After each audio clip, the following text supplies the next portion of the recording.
அடுத்ததாக நாகப்பட்டினத்தைச் சேர்ந்த கல்லூரி மாணவி சக்திபாலா அவர்கள்.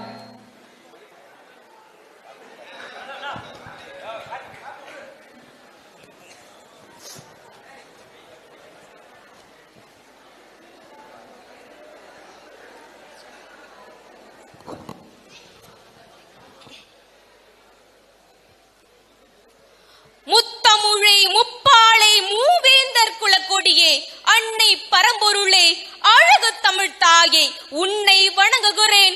உயர் தமிழே நீ வாழ்க என்று சொல்லி இங்கு வருகை தந்திருக்கும் மன்னன் சீமானவர்களுக்கு எனது மனமார்ந்த வணக்கங்களை சொல்லி மற்றும் அனைத்து பெருமக்களும் வணக்கங்களை சொல்லி என் உரைக்குள் நான் நுழைகிறேன்.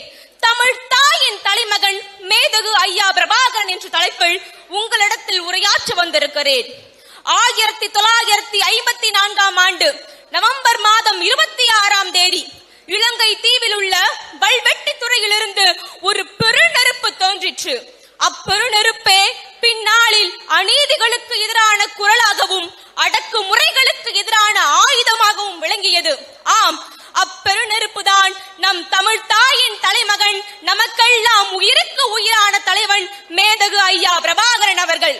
தோன்றின் புகழோடு தோன்றுக என்ற பாட்டன் வள்ளுவனின் வாய்மொழிக்கு ஏற்றவாறே பிறந்து சிறந்தவர் அல்ல நம்முடைய தலைவர், சிறந்தே பிறந்தவர் நம்முடைய தலைவர் அவர்கள். சிறுவயதில் நண்பர்களுடன் விளையாடி கொண்டிருக்கும் பொழுது விளையாட்டுக்கு கூட தன்னுடைய நண்பர்களை பிடித்து தள்ளிவிட்டதில்லையாம் நம்முடைய தலைவர் அவர்கள்.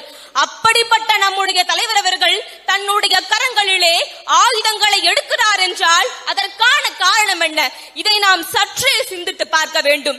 வாடிய பயிரை கண்டபோதெல்லாம் வாடினேன் என்ற வள்ளலாரின் மனம் படைத்தவர் நம்முடைய தலைவர் அவர்கள். அப்படிப்பட்ட நம்முடைய தலைவர் அவர்கள் தன்னுடைய கரங்களிலே ஆயுதங்களை எடுத்ததற்கான காரணம், தலைவர் சிறுவயதாக இருந்த பொழுது அங்கு தமிழின மக்களுக்கு எதிராக இழைக்கப்பட்ட அநீதிகளும் பெண்களுக்கு எதிராக இழைக்கப்பட்ட அநீதிகளுமே நம்முடைய தலைவர் அவர்களை கரங்களில் ஆயுதங்களை எடுக்க வைத்தது.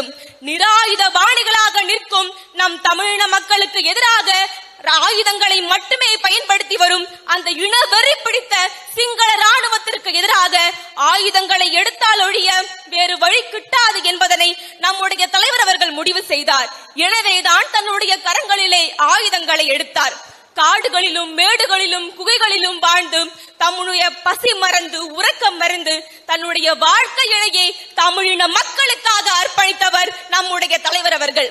தமிழினத்தின் அறிவாக, ஆற்றலாக, ஆயுதமாக, இதய துடிப்பாக விளங்கியவர் நம்முடைய தலைவர் அவர்கள்.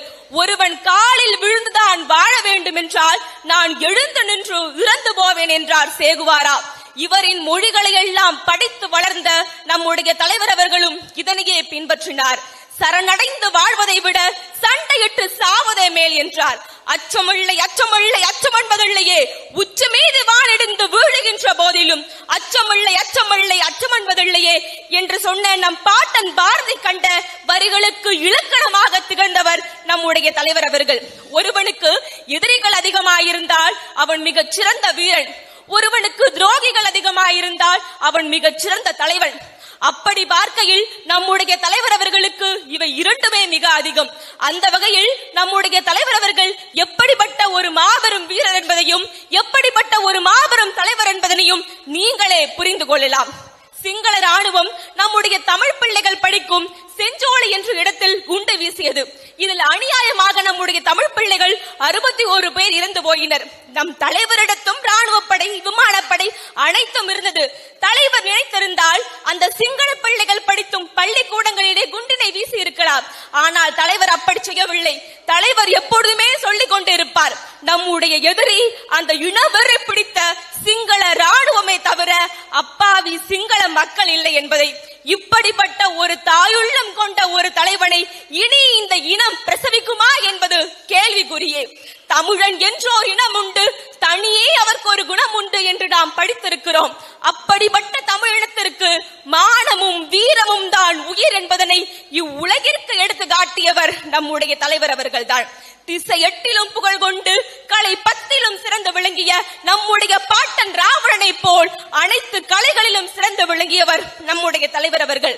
பெண்களுக்கும் உரிமைகள் வழங்கப்பட வேண்டும், அனைத்து கலைகளிலும் பெண்களும் சிறந்து விளங்க வேண்டும், ஆண்களுக்கு நிகராக பெண்களும் இந்த நாட்டில் வாழ வேண்டும் என்று உரிமை குரல் கொடுத்த உத்தம மனிதர் எம் தலைவர் அவர்கள். அக்கினி குஞ்சொன்று கண்டேன், அதை அங்கொரு காட்டில் ஒரு பொந்தடை வைத்தேன். வெந்து தணிந்தது காடு, தழல் வீரத்தில் குஞ்சென்றும் மூப்பென்றும் உண்டோ, தத்தடிகிடத்துட்டோம் என்றார் நம்முடைய பாட்டன் பாரதியார் அவர்கள். நம்முடைய பாட்டன் பாரதி கண்ட அந்த அக்கினி குஞ்சாக விளங்கியவர் நம்முடைய தலைவர் அவர்கள். எந்த பாராளுமன்றத்திலும் எந்த சட்டமன்றத்திலும் நம்முடைய தலைவர் அவர்களை பிரிவினைவாதி என்றும் தீவிரவாதி என்றும் சொல்லப்பட்டாரோ, அதே பாராளுமன்றத்திற்குள்ளும் சட்டமன்றத்திற்குள்ளும் நம்முடைய தலைவரின் புகைப்படத்தை நெஞ்சில் வைத்துக் கொண்டு பாராளுமன்றத்திற்குள்ளும் சட்டமன்றத்திற்குள்ளும் நம்முடைய அண்ணன்மார்கள் செல்லும் காலம் வெகு தொலைவில் இல்லை என்று சொல்லி பேச வாய்ப்பளித்தமைக்கு நன்றி கூறி விடைபெறுகிறேன். நன்றி, வணக்கம்.